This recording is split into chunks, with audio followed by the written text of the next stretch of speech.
Start करता हूँ। चलो, तो हम देखने वाले हैं software development life cycle.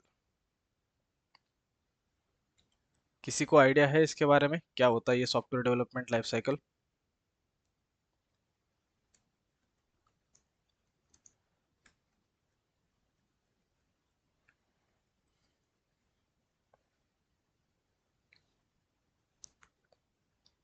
Yes, कोई भी बता सकता है। ओके, गलत हो सही हो doesn't matter. it's an end-to-end process, requirement gathering to end production.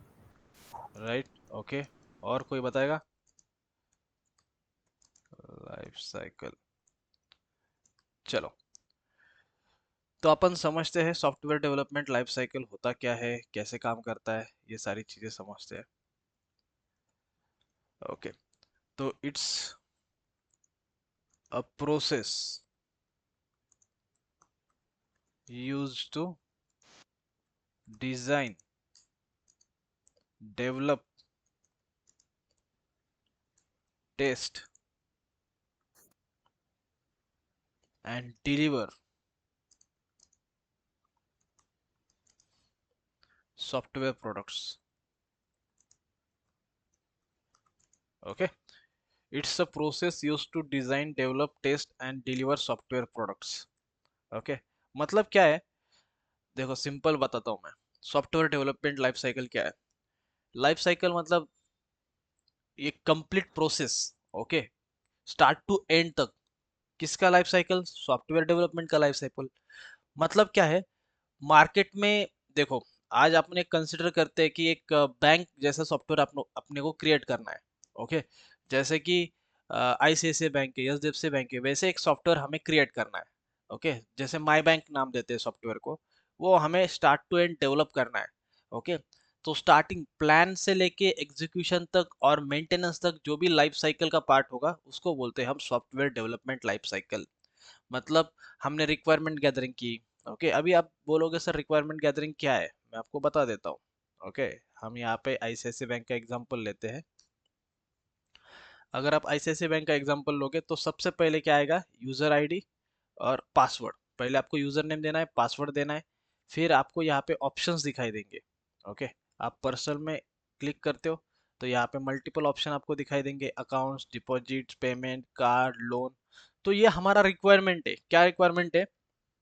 कि हमारा एप्लीकेशन, हमारा सॉफ्टवेयर, हमारी वेबसाइट किस तरीके से होनी चाहिए, इसको बोलते हैं रिक्वायरमेंट। बात क्लियर सबको? Requirement gathering. ओके, तो सॉफ्टवेयर डेवलपमेंट लाइफ साइकिल के दो पार्ट्स है, या दो तरीके हैं, या दो मेथड्स है। ओके, पहला जो मेथड है उसका नाम है वाटरफॉल मॉडल। आप लोगों ने सुना ही होगा ऑलरेडी, वाटरफॉल मॉडल। ओके, ये पहला पार्ट है, या मेथड है, या टाइप है। ओके, या मॉडल है। अभी अपन वाटरफॉल मॉडल देखते हैं। तो वाटरफॉल मॉडल में एक सॉफ्टवेयर को किस तरीके से डिजाइन करते हैं वो मैं आपको समझाता हूँ। ओके, लेट कंसीडर, आपने प्रोडक्ट बेस्ड कंपनी समझा है, आपने सर्विस बेस्ड कंपनी समझा है। तो हम ये समझते हैं कि एक टीसीएस एक कंपनी है जो सर्विस बेस्ड कंपनी है, और एक माई बैंक नाम की एक कंपनी है। क्या नाम है? माई बैंक। तो इनको क्या करना है? एक बैंकिंग का एप्लीकेशन डेवलप करना है। ओके, और उसके लिए इन्होंने क्या बोला है? हमें ये एप्लीकेशन डेवलप करने के लिए हमारे पास 1 ईयर का टाइम है। ओके, 1 ईयर का टाइम है। कंपनी का, प्रोडक्ट बेस्ड कंपनी का नाम क्या है? माई बैंक। सर्विस बेस्ड कंपनी का नाम क्या है? टीसीएस। समझ में आया सबको? टीसीएस, माई बैंक। तो माई बैंक और टीसीएस में एक डील होता है। सबसे पहले माई बैंक और टीसीएस में डील नहीं होता है। पहले माई बैंक बोलती है कि दिस इज आवर रिक्वायरमेंट, ये हमारा सॉफ्टवेयर है, इतने साल में कंप्लीट करना है। तो ऐसी टीसीएस जैसी बहुत सारी कंपनीज बिड करती है। बिड करती है मतलब वो क्या करती है? अपना कोटेशन देती है माई बैंक को, कि हमारे पास इतने इंजीनियर्स है, हम इतने पैसे में ये कंप्लीट करेंगे, $1 बिलियन, $2 बिलियन, जो भी होगा। ओके, तो माई बैंक को टीसीएस का अगर अच्छा लगता है कोटेशन, तो माई बैंक क्या करेगी? अपना प्रोजेक्ट टीसीएस को देगी। ओके, या कभी कभी माई बैंक क्या करती है? अपना जो प्रोजेक्ट है टीसीएस को भी देती है, एचसीएल को भी देती है, कॉग्निजेंट को भी देती है, इन्फोसिस को भी देती है। ऐसे 3-4 कंपनीज को भी एक प्रोजेक्ट मिलता है। ओके, मोस्टली जो बैंक के प्रोजेक्ट है वो 3-4 कंपनी को मिलेंगे। यहाँ तक क्लियर सबको?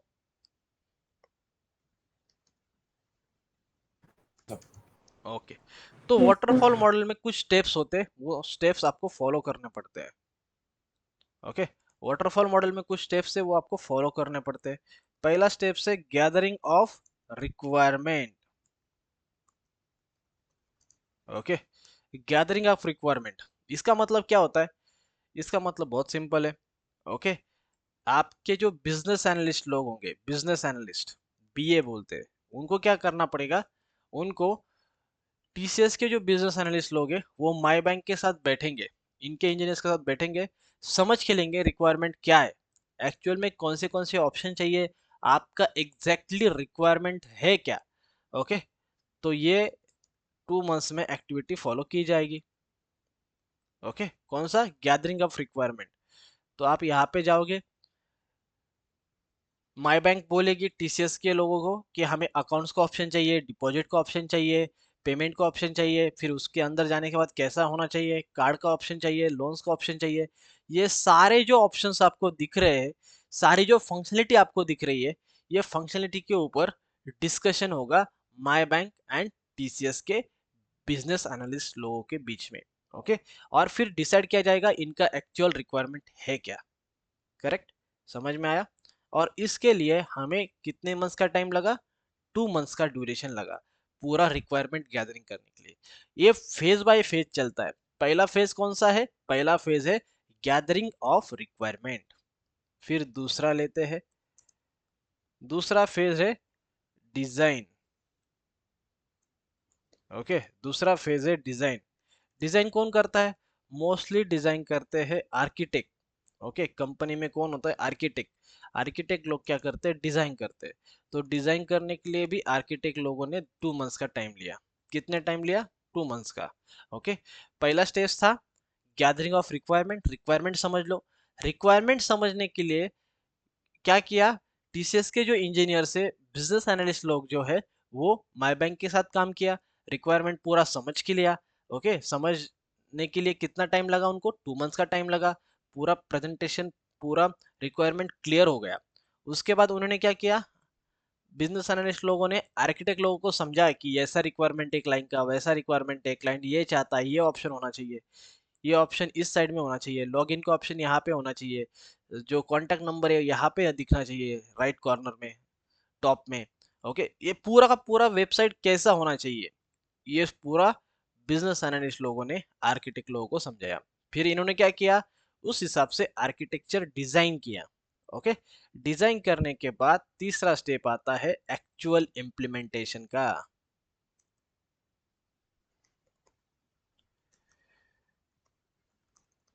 ओके, एक्चुअल इम्प्लीमेंटेशन का। तो इसमें क्या होता है? इम्प्लीमेंटेशन में क्या होता है? जो प्रोडक्ट है आपका, वो हमें एक्चुअल प्रोडक्ट को इम्प्लीमेंट करना है। तो यहाँ पे कौन काम करता है? यहाँ पे काम करते हैं यूआई, यूएक्स, डेव, डेवलपर। फिर वो कौन से डेवलपर होंगे? Front end, backend. Back and. Okay, ये डेवलपर होंगे।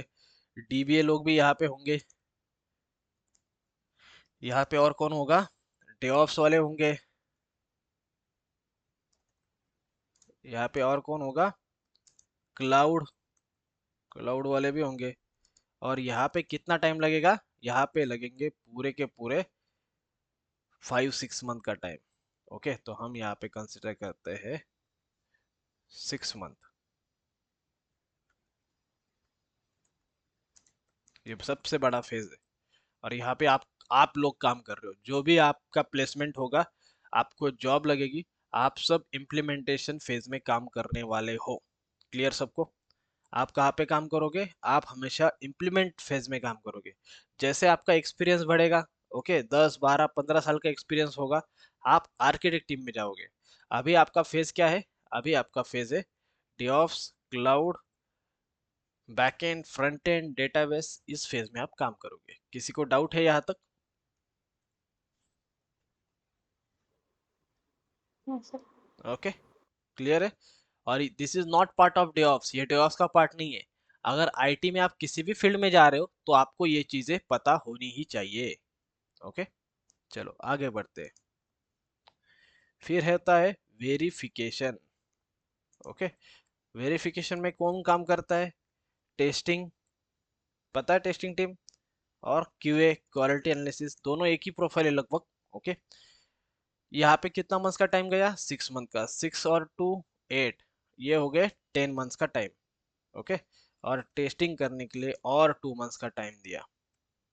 क्लियर, सबको समझ में आ रहा है? टेस्टिंग करने के लिए क्या क्या हमने और 2 मंथ्स का टाइम दिया है।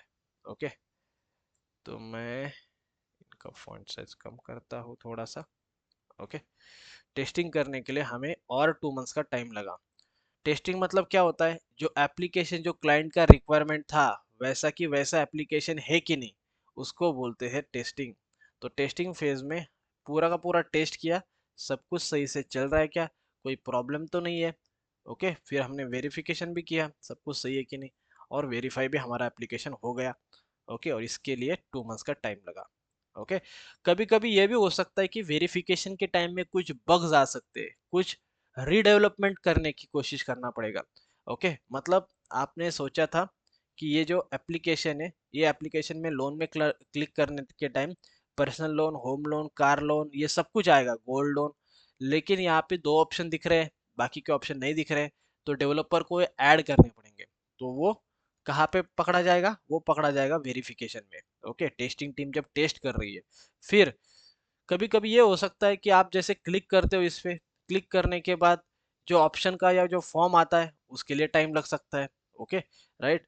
लॉग इन डिटेल के लिए जो पर्सनल, एनआरआई बैंकिंग, ये जो ऑप्शंस है, इन ऑप्शन में कोई ऑर्डर मिसप्लेस हो गया होगा, ऐसा हो सकता है कि कॉर्पोरेट ऊपर आया, पर्सनल नीचे गया, तो वो भी ठीक करना पड़ता है। तो हर एक टेस्ट करने का काम कहाँ पे होगा? वेरिफिकेशन स्टेज में होगा। यहाँ पे testing team and quality analysis team पूरा का पूरा एप्लीकेशन की क्वालिटी टेस्ट करेगी, चेक करेगी और उसको ठीक करेगी। यहाँ तक क्लियर है? 1 साल तक का प्रोजेक्ट समझ में आया आपको कंपनी में कैसे होता है वाटरफॉल मॉडल में? अभी आप बोलोगे सर वाटरफॉल मॉडल यूज होता है क्या? वाटरफॉल मॉडल पुराने जमाने का मॉडल है। Okay, software development life cycle का पुराना मॉडल था वाटरफॉल मॉडल। यहाँ पे क्या हो रहा है? एक एक स्टेप कंप्लीट कर रहे हैं हम। ओके, 2 मंथ बीए लोगों ने काम किया, फिर आर्किटेक्ट लोगों ने 2 मंथ का काम किया, फिर इम्प्लीमेंटेशन के लिए यहाँ पे 6 मंथ का टाइम लगा, फिर वेरिफिकेशन के लिए 2 मंथ्स का टाइम लगा। ओके, और जब आपका एप्लीकेशन रेडी हो जाएगा तो आपको क्या करना है? ये एप्लीकेशन जाएगा किस फेज में? मेंटेनेंस फेज में। किस फेज में जाएगा ये? मेंटेनेंस फेज में। अभी आप मेरे को बताओ मेंटेनेंस मतलब होता क्या है? क्या होता है maintenance? Bug fixing. Okay, bug fixing या एप्लीकेशन को सपोर्ट देना है। ओके, बग फिक्सिंग या एप्लीकेशन को सपोर्ट देना है। और यहाँ पे मैंने टाइम क्या दिया है? 2 इयर्स का। तो आप बोलोगे सर हमें तो पूरा टाइम 1 ईयर का मिला है, आपने 2 इयर्स कैसे दिया? बताता हूँ। माई बैंक ने क्या बोला था? ये एप्लीकेशन डेवलप करने के लिए, ओके, एप्लीकेशन डेवलप करने के लिए मुझे 1 साल का टाइम लगेगा। ऐसा किसने बोला था? माई बैंक ने बोला था एप्लीकेशन डेवलप करने के लिए 1 साल का टाइम लगेगा। लेकिन एप्लीकेशन डेवलप होने के बाद उसमें, ओके, पूरा रिलीज होने के बाद, प्रोडक्शन पे भी जाने के बाद, यहाँ पे जो एप्लीकेशन है ये प्रोडक्शन पे जाने के बाद, ऐसा नहीं है कि इसमें कोई बग नहीं है, और ऐसा नहीं कि इसमें सपोर्ट की जरूरत नहीं है। वो सपोर्ट, वो बग फिक्स करने के लिए और सपोर्ट देने के लिए हमने 2 और साल लिए। मतलब ये पूरा एक 1 साल का डेवलपमेंट था और 2 साल का क्या था? सपोर्ट। ओके, तो डेवलप करने के लिए पैसा ज्यादा चार्ज किया होगा कंपनी ने, लेकिन सपोर्ट करने के लिए पैसा कम चार्ज करती है कंपनी। यहाँ तक क्लियर है? सबको समझ में आया? किसी को डाउट है यहाँ पे तो बोलो।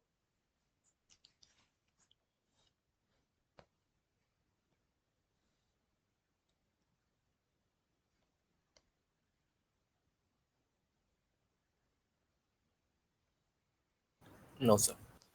सर वाटरफॉल मॉडल में जब सॉफ्टवेयर डिलीवर हो जाता है तब कोई चेंजेस कर सकते हैं क्या कस्टमर की रिक्वायरमेंट के साथ? चलेगा ना, बताता हूँ। देखो, वाटरफॉल मॉडल यहाँ तक आपको समझ में आया है। इसके कुछ ड्रॉबैक्स है, ओके, वो आपको बताता हूँ। ओके, तो समझो। देखो, सबसे पहले आपने क्या किया था? गैदरिंग ऑफ रिक्वायरमेंट किया, आपने डिजाइन किया, आपने इम्प्लीमेंट किया। ओके, यहाँ पे आप अगर एक चीज देखोगे तो आपको समझ में आएगा, बिजनेस एनालिस्ट लोग 2 मंथ के लिए ओवरबर्डन हो रहे हैं। मतलब इनको स्ट्रिक्ट टाइमलाइन के हिसाब से काम करना पड़ रहा है कि 2 मंथ्स में हमें प्रोडक्ट डिलीवर करना है, हमें पूरा का पूरा गैदरिंग ऑफ रिक्वायरमेंट कंप्लीट होना चाहिए। क्लियर यहाँ तक? No doubt. उसके बाद क्या होता है, डिजाइन फेज में आर्किटेक्ट लोगों को बर्डन आ जाता है कि हमें 2 मंथ में कंप्लीट करना है। सेम इम्प्लीमेंटेशन में 6 मंथ को हमें भी हम भी ओवरबर्डन होते हैं कि हमें पूरा का पूरा एप्लीकेशन रेडी करना है। वेरिफिकेशन में भी सेम, और मेंटेनेंस में भी सेम। यहाँ पे क्या हो रहा है, एक पर्टिकुलर ड्यूरेशन के लिए हम बहुत ज्यादा बिजी हो रहे हैं या हमें बहुत ज्यादा काम आ रहा है। Gathering of requirement, design, implementation, verification, maintenance. Okay, ये यहाँ का ड्रॉबैक है कि हम एक स्ट्रिक्ट टाइमलाइन दे रहे हर एक फेज में, और वही कंप्लीट करने के लिए बोल रहे। पहला पॉइंट। दूसरा पॉइंट, हमारे जो इंजीनियर्स है उनका प्रोडक्टिविटी कम हो रहा है। क्यों कम हो रहा है? क्योंकि बिजनेस एनालिस्ट लोग, ये पूरा का पूरा प्रोजेक्ट है 1 साल का, और हम इनसे 2 महीने का ही काम करवा के ले रहे हैं। बात समझ में आ रही है सबको? बाकी टाइम ये आइडल बैठ रहे। ओके, ये क्या हो रहा है, आइडल हो रहे, मतलब इनके पास कोई काम नहीं है, आराम से चल रहा है। प्लस यहाँ पे तीसरा एक पॉइंट है कि क्लाइंट इन्वॉल्व नहीं है। माई बैंक बस पहली फेज में इन्वॉल्व है। ओके, अभी देखो, आपको मैं समझाता हूँ, आप समझ के लेते हो, लेकिन ऐसा कभी नहीं होता है कि 100% समझ में आया। हमेशा 80% मैक्सिमम समझ में आता है। ओके, जैसे टीसीएस और माई बैंक दोनों इंजीनियर्स बैठे, इन्होंने अपना रिक्वायरमेंट बताया, टीसीएस लोगों ने समझ के लिया, तो हम समझते हैं कि 80% उनको समझ में आया होगा। राइट? समझ में आ रहा है सबको मैं क्या बोल रहा हूँ? 80% समझ में आया होगा। लेकिन इस फेज से इस फेज में जाने के बाद, इस फेज से इस फेज में जाने के बाद कोई ना कोई इश्यूज आए होंगे। राइट? मतलब क्या है, थोड़ा थोड़ा एप्लीकेशन में चेंज हुआ होगा। जैसे बिजनेस एनालिस्ट लोगों ने आर्किटेक्ट लोगों को समझाया तो थोड़ा चेंज हुआ होगा एप्लीकेशन में। आर्किटेक्ट लोगों ने इम्प्लीमेंट करने के लिए बोला तब थोड़ा चेंज हुआ होगा। तो ऐसे कर करके एप्लीकेशन, मतलब माई बैंक का रिक्वायरमेंट होता है एप्पल, और टीसीएस इनको डिलीवर करता है ऑरेंज। समझ में आया? इनका एक रिक्वायरमेंट है, इनको अलग ही चीज मिला। तो ये सब क्या हो जाता है, प्रॉब्लम हो जाता है। समझ में आया? वाटरफॉल मॉडल में। प्लस और एक फोर्थ वाला चीज बोलता हूँ, जब टीसीएस और माई बैंक काम कर रहे हैं वाटरफॉल मॉडल में, अगर कोई चेंज करना है तो ये चेंज करने के लिए फर्स्ट स्टेप से जाना पड़ता है। मान लो यहाँ पे एप्लीकेशन डिजाइन हो रहा है, ओके, माई बैंक का, और इनको लगा कि यार ये सब ऑप्शन तो अच्छे हैं, लेकिन यहाँ पे एक म्यूचुअल फंड का ऑप्शन देना चाहिए था हमने। वो देते ना तो हमारे एप्लीकेशन पे या हमारे वेबसाइट पे बहुत ज़्यादा ट्रैफिक आता, लोग म्यूचुअल फंड भी हमसे खरीदते। लेकिन एक बार रिक्वायरमेंट हो गया तो हो गया, यहाँ पे चेंजेस नहीं है। ओके, तो अगर आपको चेंजेस करने हैं तो आपको ये पूरा का पूरा 1 साल होने के बाद फिर से गैदरिंग ऑफ रिक्वायरमेंट में जाना पड़ेगा। वहाँ पे एप्लीकेशन को रीडिजाइन करना पड़ेगा, बोलना पड़ेगा यहाँ पे म्यूचुअल फंड का ऑप्शन चाहिए, जो भी चेंजेस है वेबसाइट में वो सब बोलने पड़ेंगे, और फिर से ये डिजाइन स्टार्ट होगा। इसकी वजह से क्या होता है, टाइम बहुत जाता है। ओके, क्लाइंट का, माई बैंक का क्या हुआ, टाइम बहुत चला गया। ओके, और ये वाटरफॉल मॉडल पहले कंपनी यूज करती थी, इसलिए ये प्रॉब्लम की वजह से वाटरफॉल मॉडल अब कंपनी यूज नहीं करती है। किसी को डाउट है, किसी का कुछ क्वेश्चन है इसमें तो बोलो।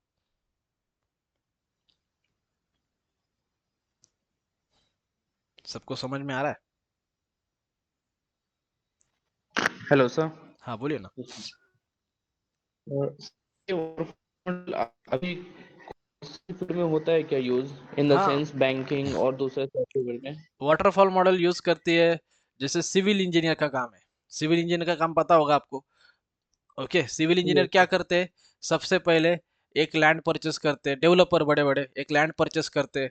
लैंड परचेस करने के बाद उसका डिजाइन, मतलब आर्किटेक्ट लोग डिजाइन करते हैं कि फ्लैट्स कैसे होने चाहिए, एक फ्लोर पे कितने फ्लैट फ्लैट होने चाहिए, एक सोसाइटी में कितने टावर्स होने चाहिए, ओके, एम्यूनिटीज कैसी होनी चाहिए, और एक एक डिजाइन करके आगे आगे जाते हैं। ओके, यहाँ पे कैसा है, अगर आप फिफ्थ फ्लोर तक आ गए और आपको अभी फर्स्ट फ्लोर पे फ्लैट चेंज करना है, तो पॉसिबल है क्या? नहीं पॉसिबल।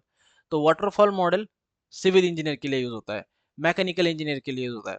लेकिन जो सॉफ्टवेयर की कंपनीज है, इसमें बहुत कम कंपनीज है। Okay, 95% companies agile model use करती है, कुछ 5% कंपनी वाटरफॉल मॉडल को यूज करती है। ओके, सर जब मैं वही पूछ रहा हूँ, जो सॉफ्टवेयर की कंपनी है जो 5% यूज करती है कंपनी, तो उनको वाटरफॉल में ऐसे बेसिक क्या बेनिफिट है जो अजाइल नहीं करके वाटरफॉल मॉडल यूज करती हैं? बेनिफिट का ऐसा कुछ नहीं है, लेकिन यहाँ पे एक प्रोसेस देखो। वाटरफॉल मॉडल पहले पुराना वाला मॉडल है, अभी कुछ कंपनी अपग्रेड हुई नहीं। ओके, जो अपग्रेड नहीं हुई वो अभी भी वाटरफॉल मॉडल को यूज कर रही है, जैसे मेन फ्रेम के प्रोजेक्ट्स थे पहले। ओके, मेन फ्रेम के जो प्रोजेक्ट चलते थे वो वाटरफॉल मॉडल का यूज करते थे। ओके, तो अभी कुछ कंपनी अभी भी मेन फ्रेम यूज करते हैं। ओके, कुछ कंपनी जावा पे मूव हो गई, कुछ कंपनी मेन फ्रेम को ही यूज करती है। तो जो कंपनी मेन फ्रेम यूज करती थी उनके पास अभी भी वाटरफॉल मॉडल है। समझ में आया? और बाकी कंपनी क्या हो गई, चेंज हो गई। मेन फ्रेम एक फ्रेमवर्क था, एक कोडिंग का, वहाँ पे डेवलपमेंट चलता था। तो ये पुराना था, 1917 से मेन फ्रेम चलता है। ओके, अभी क्या है, कंपनी बहुत सारी कंपनी जावा पे मूव हो गई, पाइथन पे मूव हो गई, मोस्टली जावा पे हो गई, जावा पे। तो जो कंपनी वहाँ पे मूव हो गई वो वाटरफॉल मॉडल की जगह पे अजाइल मॉडल यूज करती है। ओके, और कुछ कुछ कंपनी वाटरफॉल मॉडल ही यूज करती है अभी भी। ओके, लेकिन आप जब इंट्रो दोगे तो आपको ये बोलना है कि हम अजाइल मॉडल यूज करते हैं। ओके, और किसी का डाउट है, किसी का कुछ क्वेश्चन है तो बोलो। ओके, ये पुराना मॉडल है, ये आपको समझ में आना चाहिए कि इसमें क्या क्या होता है। ओके, समझ में आया?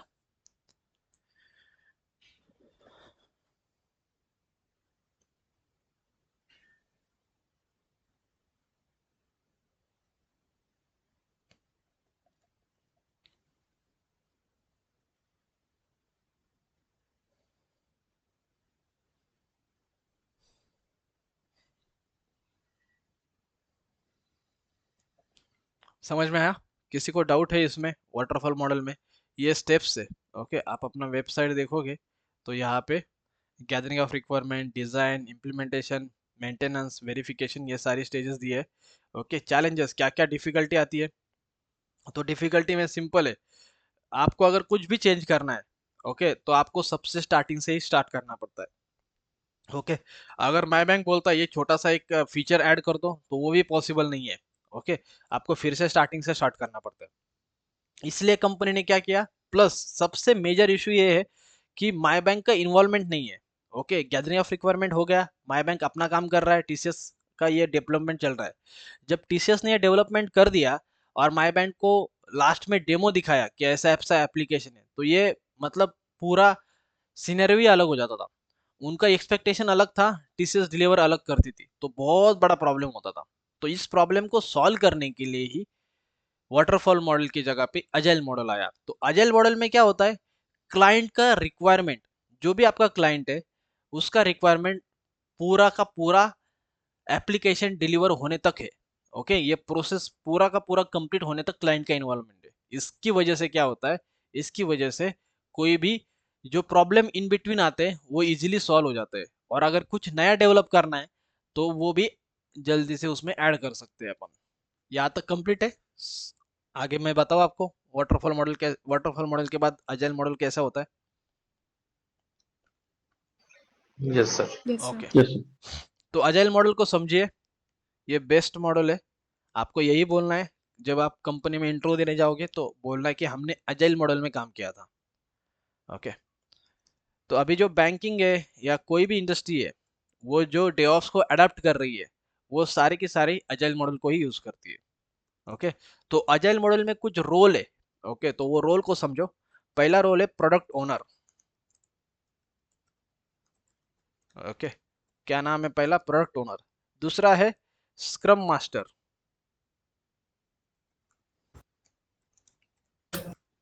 दूसरा है स्क्रम मास्टर। ओके, आप समझ लेते हैं प्रोडक्ट ओनर और स्क्रम मास्टर होता क्या है। जैसे हमने देखा, हमें एक प्रोजेक्ट डेवलप करना है जिसका नाम है माई बैंक। ओके, एप्लीकेशन है माई बैंक। ओके, तो हमें क्या करना है, टीसीएस के एम्प्लॉय अगर हम है तो हमें माई बैंक के साथ कोलैबोरेशन करना है। ओके, समझ लेना है कि कैसा है प्रोजेक्ट, क्या है उसमें, क्या क्या रिक्वायरमेंट है। तो यहाँ पे दो रोल दिए हैं। पहला रोल है प्रोडक्ट ओनर। प्रोडक्ट ओनर कहाँ का होता है? प्रोडक्ट ओनर हमेशा रहता है टीसीएस का नहीं, किसका? माई बैंक का। ओके, जो हमारे साथ काम करेगा प्रोडक्ट ओनर माई बैंक का रहेगा। स्क्रम मास्टर टीसीएस का भी हो सकता है, माई बैंक का भी हो सकता है। मैं फिर से यहाँ पे नोट डाउन करता हूँ ताकि आपको समझ में आए। टीसीएस और माई बैंक के बीच में ये डील हुई है, और हमें अभी जो एप्लीकेशन डेवलप करना है वो अजाइल मेथोडोलॉजी के हिसाब से डेवलप करना है। ओके, और यहाँ पे भी हमें टाइम मिला है कितना? 1 ईयर का डेवलपमेंट, 2 ईयर का support. 1 year development and 2 years support. Okay, clear है? 1 year development, 2 year support. Okay, my bank से प्रोजेक्ट मिला है टीसीएस को, अभी डेवलप करना है अजाइल मेथोडोलॉजी के साथ। तो ये प्रोडक्ट ओनर किसका रहेगा? प्रोडक्ट ओनर रहेगा माई बैंक का। ओके, और स्क्रम मास्टर रहेगा टीसीएस का। क्लियर? यहां तक नो डाउट। आगे बढ़ते हैं, चलो समझ लेते हैं। तो यहाँ पे क्या होता है, टीसीएस और इसके बीच में 1 साल का पीरियड हो गया कि हमें 1 साल में आपको डेवलपमेंट करके देना है और 2 साल इसको सपोर्ट करना है एप्लीकेशन को। चलो, तो अभी मुझे एक बताओ, 1 साल में कितने वीक्स होते हैं? 52। 52 वीक्स होते हैं, करेक्ट? राइट, सब एग्री करते हो? यस। ओके, तो यहाँ पे एक कॉन्सेप्ट है जिसका नाम है स्प्रिंट। तो स्प्रिंट मतलब क्या होता है? स्प्रिंट मतलब ड्यूरेशन ऑफ 2 वीक्स। ओके, एक स्प्रिंट मतलब क्या होता है? Duration of 2 weeks. तो 52 वीक्स के कितने स्प्रिंट बनेंगे? 26। 26 स्प्रिंट्स बनेंगे, करेक्ट? समझ में आ रहा है सबको? Okay, yes sir. चलेगा। तो अभी मैं आपको ये क्यों समझाता हूँ, ये समझ के लेता हूँ। ओके, यहाँ पे कंसेप्ट है स्प्रिंट नाम का। तो स्प्रिंट मतलब क्या होता है? स्प्रिंट मतलब ड्यूरेशन ऑफ 2 वीक्स। ओके, यहाँ पे चलो, ये कैलेंडर ओपन करता हूँ मैं। ओके, तो यहाँ पे देखो, अगर मंडे को मेरा स्प्रिंट स्टार्ट होता है तो वो स्प्रिंट कब खत्म होगा? ये पूरा का पूरा वीक चलेगा, ये भी पूरा का पूरा वीक चलेगा, और ये संडे को हमारा स्प्रिंट खत्म होगा। बात समझ में आई? फिर 2 से जो स्प्रिंट स्टार्ट होगा, 2 तारीख से, वो कब खत्म होगा? यहाँ पे जाएगा, यहाँ पे जाएगा, 15 तारीख को खत्म होगा। बात समझ में आई? हर एक स्प्रिंट 2 वीक का रहेगा। अभी आप मेरे को क्वेश्चन पूछोगे, सर हर एक कंपनी में ऐसा होता है? हर एक कंपनी में 2 मंथ्स का, 2 वीक्स का एक स्प्रिंट रहता है? मोस्ट ऑफ द कंपनी में एक स्प्रिंट 2 वीक्स का रहता है। लेकिन कुछ कुछ कंपनी है जहाँ पे 1 मंथ का भी आपका क्या हो सकता है? स्प्रिंट हो सकता है। मतलब वो क्या बोलेंगे, हमारा सिंपल सिंपल है, सितंबर का एक स्प्रिंट है, अक्टूबर का एक स्प्रिंट है, नवंबर का एक स्प्रिंट है, दिसंबर का एक स्प्रिंट है। ओके, बात समझ में आई? या कोई कोई क्या बोलेगा, हमारा 2 वीक्स का स्प्रिंट है। तो ये कंपनी टू कंपनी वेरी होता है। अभी आप क्या बोलोगे इंट्रो में? आपको ये बोलना है कि हमारा जो स्प्रिंट है वो 2 वीक का है। क्लियर? No doubt?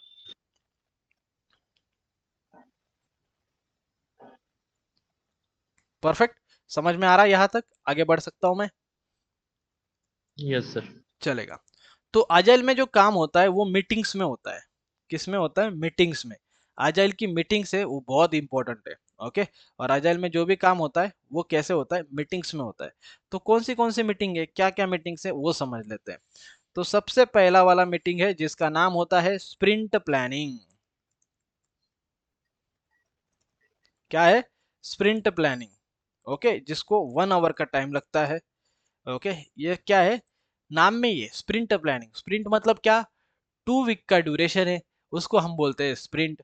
और स्प्रिंट प्लानिंग मतलब एक स्प्रिंट में कितना काम हम कंप्लीट करने वाले हैं उसका होता है प्लानिंग, उसको बोलते हैं sprint planning.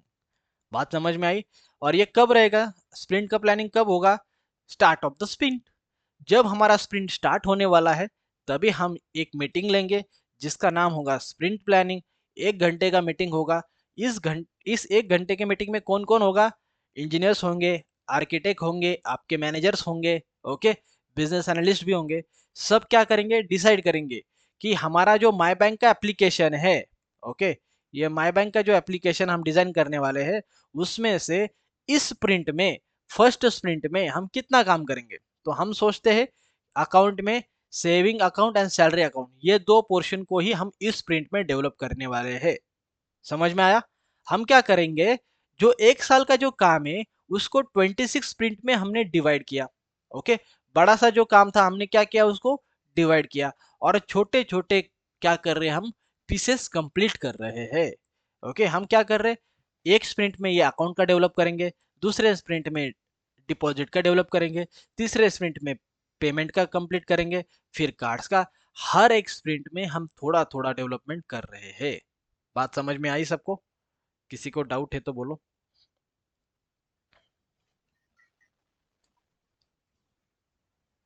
No, sir. Clear है? ओके, आपने क्या किया, हर एक स्प्रिंट में थोड़ा थोड़ा काम करना स्टार्ट किया है, और उसका जो मीटिंग है, उसका जो प्लानिंग है, वो प्लानिंग करने के लिए पहला मीटिंग होता है स्प्रिंट प्लानिंग। यहाँ पे कौन कौन इन्वॉल्व है, प्रोडक्ट ओनर इन्वॉल्व है, स्क्रम मास्टर इन्वॉल्व है, आपका मैनेजर इन्वॉल्व है, आप इंजीनियर, एज ए इंजीनियर आप भी इन्वॉल्व हो, और ये मीटिंग का ड्यूरेशन होता है 1 आवर, ओके। फिर है दूसरा मीटिंग जिसका नाम है डेली स्टैंड अप। ये भी मीटिंग आपको पता होगा, बहुत सारे स्टूडेंट को जो काम करते हैं उनको तो ऑलरेडी पता होगा, ओके। और ये मीटिंग होता है 15 to 30 मिनट्स का, ओके, 15 to 30 मिनट्स का होता है। यहाँ पे कुछ पॉइंट्स होते हैं जो डिस्कस करने पड़ते हैं, वो पॉइंट्स आपको बता देता हूँ, ओके। पहला पॉइंट होता है व्हाट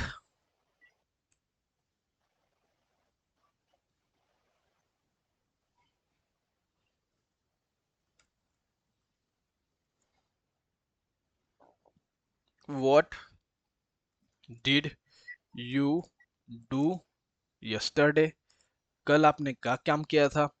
फिर दूसरा पॉइंट होता है what you are going to do today, आज आप क्या काम करने वाले हो। और तीसरा पॉइंट होता है एनी ब्लॉकर्स, और इसको बोलते हैं एनी इम्पीडिमेंट्स, ओके। तो ये चार पॉइंट्स बहुत ज्यादा इंपॉर्टेंट है डेली स्टैंड अप में। क्लियर है सबको? No doubt? Daily stand up समझ में आया? ये एक मीटिंग है, ओके। पहले आपने क्या किया, स्प्रिंट प्लानिंग किया, आपने डिसाइड किया इस स्प्रिंट में हम इतना डिलीवर करने वाले हैं, ओके। ये मीटिंग कब है, ये meeting start of the sprint है। स्प्रिंट मतलब क्या, ड्यूरेशन ऑफ 2 वीक्स। तो हम 2 वीक्स में जितना काम करने वाले हैं उतना प्लानिंग यहाँ पे हो गया। प्लानिंग होने के बाद हम क्या कर रहे हैं, डेली स्टेटस चेक कर रहे हैं। डेली यहाँ पे क्या था, यहाँ पे डेली चेक करते थे क्या, नहीं करते थे। यहाँ पे डेली चेक, ये देखो यहाँ पे डेली चेक नहीं करते थे हम, यहाँ पे हम एक एक फेज कंप्लीट करते थे। लेकिन यहाँ पे हम क्या कर रहे हैं, डे टू डे चेक कर रहे हैं। प्लस हम इंजीनियर का फीडबैक भी यहाँ पे ले रहे हैं कि आपने कल क्या किया था, आज आप क्या करने वाले हो, और कोई आपको ब्लॉकर है क्या। हो सकता है कोई ब्लॉकर है, क्लाउड इंजीनियर से टीम को हेल्प चाहिए, या टेस्टिंग टीम से हेल्प चाहिए, ओके।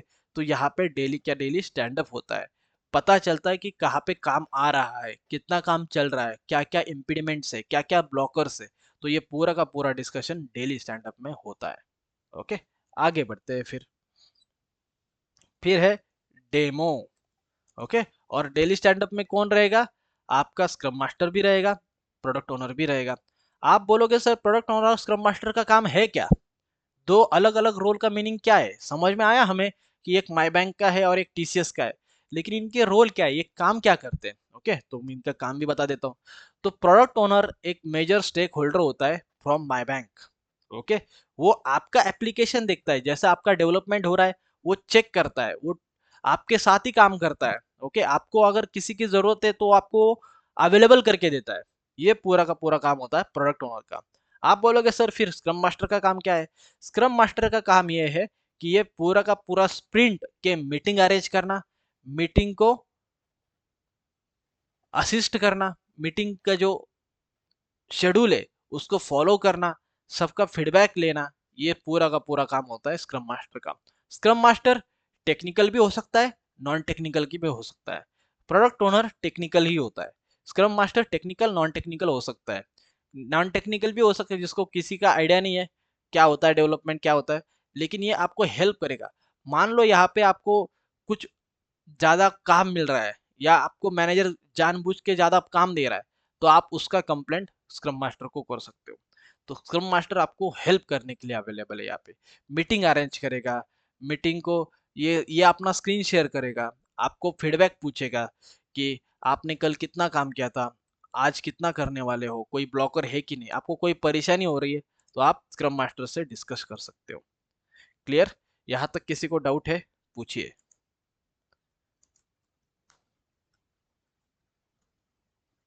फिर होता है डेमो। जैसा ही आपका देखो स्प्रिंट प्लानिंग कब हुआ? Start of the sprint. फिर उसके बाद डेली स्टैंडअप कब होगा? हर दिन। डेली स्टैंडअप हर दिन होगा। ओके, हर दिन मतलब सैटरडे संडे छोड़ के हर दिन आपका डेली स्टैंडअप होगा। फिर डेमो कब होगा? डेमो होगा जब आपका पूरा का पूरा ये डिजाइन हो गया स्प्रिंट का और अभी आप कस्टमर को प्रोडक्शन पे जाने वाला है, उससे पहले आप क्या करोगे? डेमो दोगे। और डेमो किसको होता है? डेमो होता है मैं बैंक के जो स्टेक होल्डर्स है, आपका पीओ है, स्क्रम मास्टर है, उनके सामने ये डेमो होता है। तो डेमो में क्या होता है? आपने जितना भी डेवलपमेंट किया है आप वो शो करते हो। क्यों शो करते हो? क्या रीजन है इसका? सिंपल रीजन है, आपको और टीसीएस को और माई बैंक को क्लियरिटी होनी चाहिए कि इस स्प्रिंट में हमने क्या काम किया था। प्लस आपकी भी यहाँ पे विजिबिलिटी बढ़ती है। जैसे कोई इंजीनियर है जो अच्छा काम कर रहा है, डेमो भी दे रहा है, तो इसका विजिबिलिटी भी बढ़ता है। ओके, विजिबिलिटी मतलब क्या होता है? हायर मैनेजमेंट को पता चलता है कि ये राहुल है, श्याम है, ये अच्छा काम कर रहा है, डेवऑप्स इंजीनियर है, अच्छा काम कर रहा है, डेमो भी देता है अच्छे से, तो विजिबिलिटी बढ़ जाती है आपकी। ओके, डेमो तक किसी को डाउट है तो बोलो।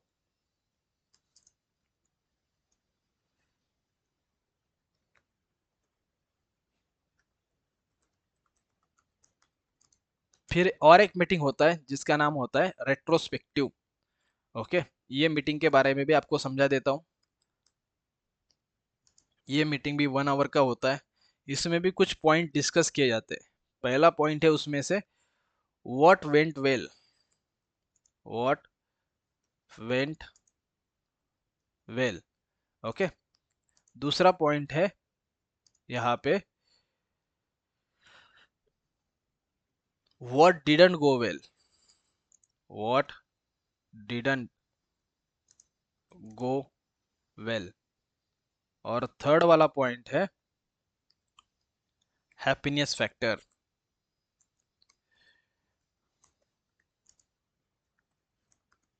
ओके, ये 3 पॉइंट के बारे में डिस्कशन होता है। कौन सा? सबसे पहले होता है व्हाट वेंट वेल। इस स्प्रिंट में क्या क्या अच्छा हुआ। मान लो आपकी कुछ डिपेंडेंसी थी डेवलपर के ऊपर, उन्होंने आपको जल्दी काम करके दिया, तो ये अच्छा पॉइंट है। दूसरा, आपका जो टास्क था उसके लिए आपने 2 दिन मांगे थे लेकिन 1 दिन में कंप्लीट हो गया, वो भी अच्छा पॉइंट है। तीसरा, वो टास्क करते वक्त आपने कुछ नई चीजें सीखी, वो भी एक अच्छा पॉइंट है। तो इसको बोलते हैं what went well. Okay, what didn't go well. इस स्प्रिंट में क्या अच्छा नहीं गया, क्या क्या प्रॉब्लम हुआ या क्या अच्छा नहीं गया, तो इसको बोलते हैं, जैसे आपने किसी को क्लाउड इंजीनियर को अपने सर्वर मांगे थे, उन्होंने बोला कि 1 दिन में दे देंगे, उन्होंने 3 दिन का टाइम लिया, तो वो अच्छी चीज नहीं हुई। या आपने किसी को क्या डेवलपर ने क्यूए लोगों ने डेवलपर को बोला था कि एप्लीकेशन 2 दिन में मैं टेस्ट करके देता हूँ, लेकिन उन्होंने 4 दिन लिए, तो ये अच्छा नहीं हुआ। What didn't go well. Okay, या आपने कोई टाइमलाइन दी थी कि 2 दिन में कंप्लीट होगा, फिर आपको बाद में रियलाइज होगा कि ये 2 दिन का काम नहीं है, इसको तो 5 दिन चाहिए, तो that is also part of what didn't go well. फिर होता है हैप्पीनेस फैक्टर। हैप्पीनेस फैक्टर क्या होता है? आप इस स्प्रिंट से कितना सेटिस्फाई हो। ओके, मतलब आपको किसी ने ज्यादा काम तो नहीं दिया, आपने जो काम था वो टाइमलाइन पे कंप्लीट कर दिया, इसको बोलते हैं हैप्पीनेस फैक्टर। तो हैप्पीनेस फैक्टर का इंडेक्स भी देते हो आप, मार्क्स देते हो अपने आप को अपने स्प्रिंट के हिसाब से कि 5 में से मैं 5 में से 5 में हैप्पी हूँ, मतलब 100% हैप्पी हूँ, आप यहाँ पे मार्क्स देते हो। ओके, 3 आउट ऑफ 5 मतलब क्या है? आप 60% हैप्पी हो। ओके, 3 आउट ऑफ 5 मतलब कि आप 60% हैप्पी हो। आप कभी कभी 4 मार्क्स देते हो, इसका मतलब क्या होता है? आप 80% हैप्पी हो। कभी कभी आप क्या देते हो, 5 में से 5 देते हो, तो आप 100% हैप्पी हो। तो ये भी एक मीटिंग होता है। ओके, तो यहाँ पे क्या है, यहाँ पे इंजीनियर का फीडबैक भी लिया जा रहा है कि आपको कोई प्रॉब्लम तो नहीं आया, ओवरबर्डन तो नहीं हुए। ओके, और यहाँ पे एक अच्छी चीज है, ये 26 के 26 स्प्रिंट हर एक इंजीनियर काम कर रहा है। क्या हो रहा है यहाँ पे, हर एक इंजीनियर काम कर रहा है, इसके लिए यहाँ पे कोई ओवरबर्डन नहीं हो रहा है। यहाँ पे ओवरबर्डन हो जाता था स्पेसिफिक ड्यूरेशन के लिए, लेकिन यहाँ पे वो प्रॉब्लम नहीं है। ओके, तो हमने क्या किया था, हमने सिंपल एक जो काम है, ये इतना बड़ा काम है हमारा, इसको हमने क्या किया, स्प्रिंट में डिवाइड किया। ये छोटे छोटे स्प्रिंट हमने क्रिएट किया। ये देखो, मैं यहाँ पे ड्रॉ करके दिखाता हूँ सबको। हमने क्या किया था, 1 साल के काम को 26 स्प्रिंट में हमने डिवाइड किया, और हमने धीरे धीरे धीरे धीरे एक एक स्प्रिंट को कंप्लीट किया। समझ में आया सबको?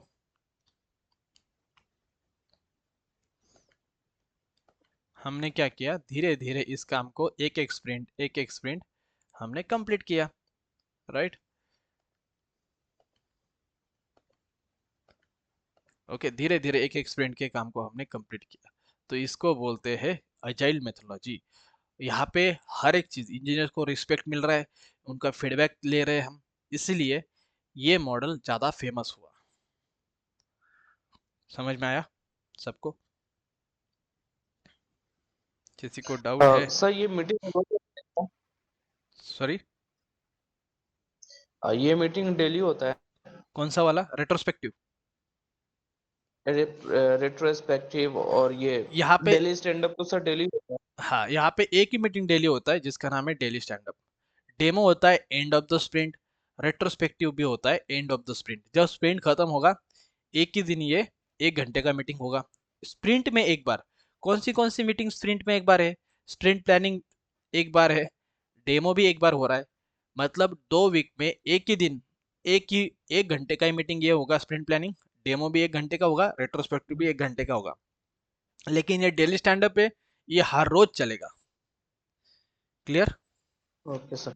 हाँ ये सर वन डॉट और ये जो 26 स्प्रिंट है, तो हाँ, ऐसा होता है कि जैसे 26 स्प्रिंट सभी एक साथ काम कर रहे हो, अलग अलग इंजीनियर्स उसमें हो?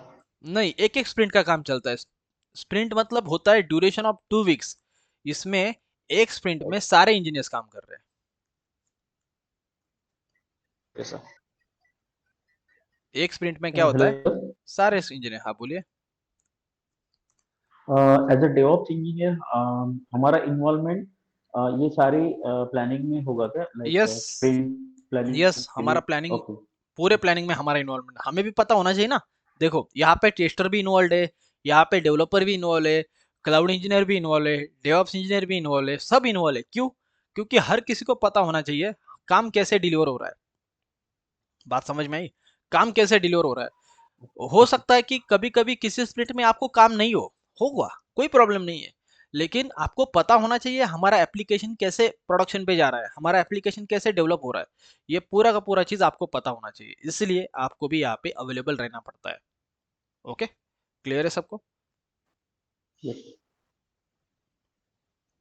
ओके, अब किसी के माइंड में ये क्वेश्चन भी आ सकता है, सर एक स्प्रिंट में मुझे 2 टास्क दिए थे, मैं एक ही कंप्लीट कर पाया और एक कंप्लीट नहीं हुआ, तो क्या होता है उस टाइम पे, क्या होता है?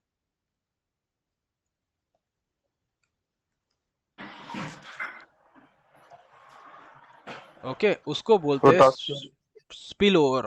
उसका टर्म का नाम बता देता हूँ मैं, टेक्निकल टर्म जिसका नाम होता है स्पिल ओवर। स्पिल ओवर मतलब क्या होता है, अगर आप इस स्प्रिंट में काम कंप्लीट नहीं कर पाए, तो आपका टास्क नेक्स्ट स्प्रिंट में लिया जाएगा। आपको बस पूछेंगे कि कितना टाइम लगेगा, हो जाएगा क्या नेक्स्ट स्प्रिंट में कंप्लीट, कोई टेंशन तो नहीं है, मतलब कोई ब्लॉकर तो नहीं है आपको। अगर आप बोलते हैं नहीं नहीं नेक्स्ट स्प्रिंट में हो जाएगा, तो इसको स्पिल ओवर करते हैं, और स्पिल ओवर करने के बाद इस स्प्रिंट का काम या कोई टास्क जो बचा होगा वो आपको नेक्स्ट स्प्रिंट में कंप्लीट करना पड़ेगा। क्लियर?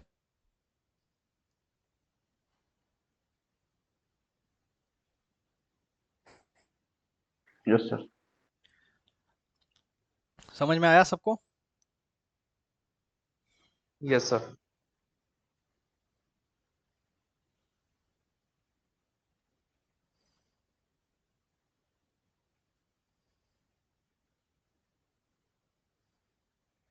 चलो, आगे बढ़ते हैं।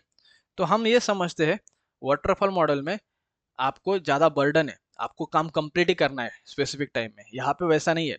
अगर आपका कोई टास्क पेंडिंग भी है, ओके, या कोई टास्क आपका इनकम्प्लीट रहता है, तो आप नेक्स्ट स्प्रिंट में कर सकते हो, राइट। और एक चीज़ बता देता हूँ आपको। मान लो यहाँ पे आप इम्प्लीमेंट फेज में काम कर रहे हो, आप हो डेवऑप्स इंजीनियर टीम में, और क्या होता है, आपके डेवऑप्स इंजीनियर में 5 लोग काम कर रहे हैं, ओके, 5 लोग डेवऑप्स इंजीनियर में काम कर रहे हो। लेकिन कैसा होता है, प्रोजेक्ट स्टार्ट होता है, बीए लोग काम करते हैं, तब तक आप रिलैक्स हो, डिजाइन चल रहा है तब तक भी आप रिलैक्स हो, और जब अचानक से आपका काम आने वाला है, तो क्या होता है, 5 लोगों में से 3 लोग कंपनी छोड़ के चले जाते हैं। तो जो बर्डन होगा वो 2 लोगों के ऊपर आएगा। बात समझ में आ रही है आपको मैं क्या बोल रहा हूँ?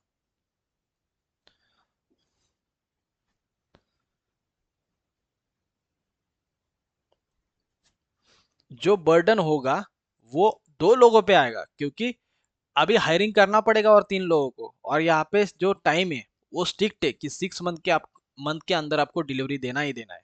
इसलिए यहाँ पे बहुत प्रॉब्लम होता था, और यहाँ पे कोई आपको समझने वाला नहीं है कि क्यों नहीं हुआ, कैसे नहीं हुआ, ओके। लेकिन यहाँ पे ऐसा नहीं है। मान लो आप डेवॉप्स में 5 लोग काम कर रहे थे, उसमें से 3 चले गए, तो 3 को हायर किया जाएगा। तब तक आप यहाँ पे बोल सकते हो कि हमारा स्ट्रेंथ नहीं है, हमें ये काम टास्क कम ही दे दो, आप कम टास्क ले लो। फिर जैसे नए आ जाएंगे आपके टीम में, तो आप उनको भी टास्क असाइन कर सकते हो। तो यहाँ पे पूरा फ्लेक्सिबिलिटी है, ओके। प्लस क्लाइंट को अगर लगता है कि यार मुझे एक फीचर ऐड करना था यहाँ पे, जैसे मैंने अभी बोला म्यूचुअल फंड का, तो क्लाइंट क्या बोलेगा कि एक नया स्प्रिंट में एक फीचर ले लो म्यूचुअल फंड का और ऐड करके दे दो। तो ये 1 साल का प्रोजेक्ट 1 साल 2 मंथ्स भी चल सकता है, 1 साल 3 मंथ्स भी चल सकता है, कोई प्रॉब्लम नहीं है, क्योंकि क्लाइंट भी सेटिस्फाई है ना। क्लाइंट को भी नए नए फीचर्स ऐड होते हुए क्लाइंट देख रहा है, ओके। प्लस यहाँ पे कभी ऐसा नहीं होगा कि क्लाइंट का एक्सपेक्टेशन एप्पल था और उनको मिला ऑरेंज, ऐसा कभी नहीं होगा। क्यों नहीं होगा? क्योंकि क्लाइंट हर एक स्प्रिंट में इन्वॉल्व है, क्लाइंट हर एक डेमो में इन्वॉल्व है, ओके। क्लाइंट को कुछ चेंजेस चाहिए तो क्लाइंट वहां पे ही सजेस्ट करेगा कि मुझे ये चेंजेस करके दे दो, मुझे एप्लीकेशन ऐसा करके दे दो, मुझे ये चेंजेस करके दे दो। इसलिए यहाँ पे कोई प्रॉब्लम नहीं आ रहा है। बात समझ में आ रही है?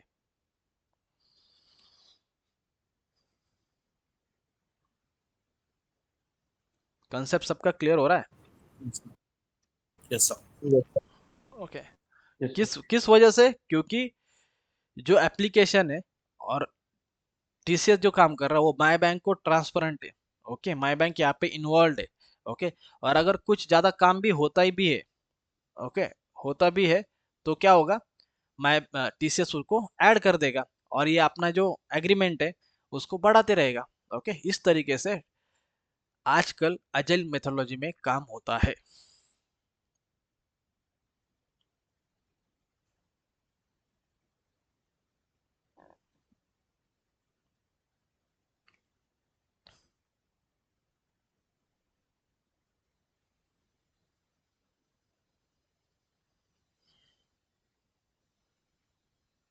क्लियर? नो डाउट सबको समझ में आया?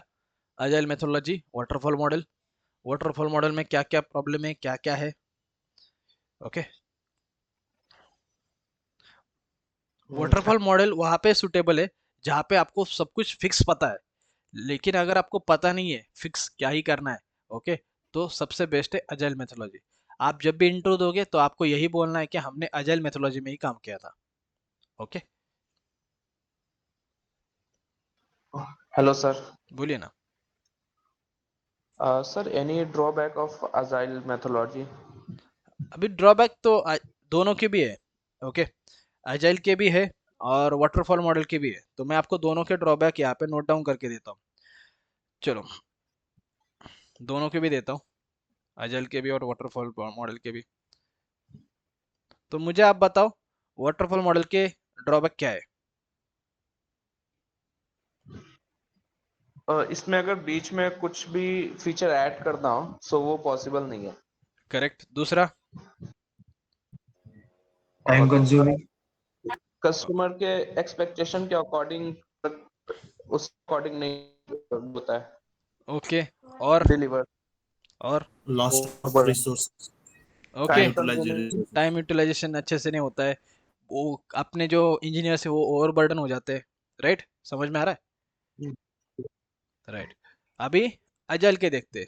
ओके, अजल में आपको सब अच्छा लग रहा होगा, लेकिन इसके भी कुछ ड्रॉबैक है। ओके, अजल के भी कुछ ड्रॉबैक है। तो पहला है लैक ऑफ प्रिडिक्टिबिलिटी। मतलब क्या है, आप ये डिसाइड नहीं कर सकते कि ये प्रोजेक्ट खत्म कब होने वाला है।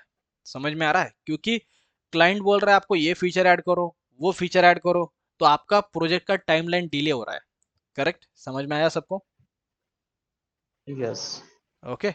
फिर आजाइल मेथोडोलॉजी का एक सबसे बड़ा ड्रॉबैक है, यहाँ पे डॉक्यूमेंटेशन अवेलेबल नहीं है। क्या अवेलेबल नहीं है? डॉक्यूमेंटेशन। आप देखो, स्प्रिंट प्लानिंग हो रहा है, डेली स्टैंड अप हो रहा है, डेमो हो रहा है, रेट्रोस्पेक्टिव हो रहा है, आप एप्लीकेशन का डिलीवरी तो दे रहे, ओके, लेकिन डॉक्यूमेंटेशन के लिए अलग सा मीटिंग नहीं है, या डॉक्यूमेंटेशन के लिए अलग सा टाइम नहीं है। तो अजाइल में क्या करते हैं, पूरा का पूरा डेवलप होने के बाद डॉक्यूमेंटेशन करते हैं, या हम ये बोल सकते हैं कि there is no time for documentation और लैक ऑफ डॉक्यूमेंटेशन। समझ में आया? Yes sir. दूसरा, तीसरा तीसरा ड्रॉबैक समझते हैं। यहाँ पे आप सब साथ में काम कर रहे हो, डेली स्टैंड अप में आते हो, टेस्टिंग इंजीनियर्स भी है, डेवलपर्स भी है, डेवॉप्स भी है, सब इंजीनियर साथ में काम कर रहे हो। तो इसकी वजह से क्या होता है, इसकी वजह से एक प्रॉब्लम होता है जिसको बोलते हैं डिपेंडेंसी ऑफ अदर टीम्स।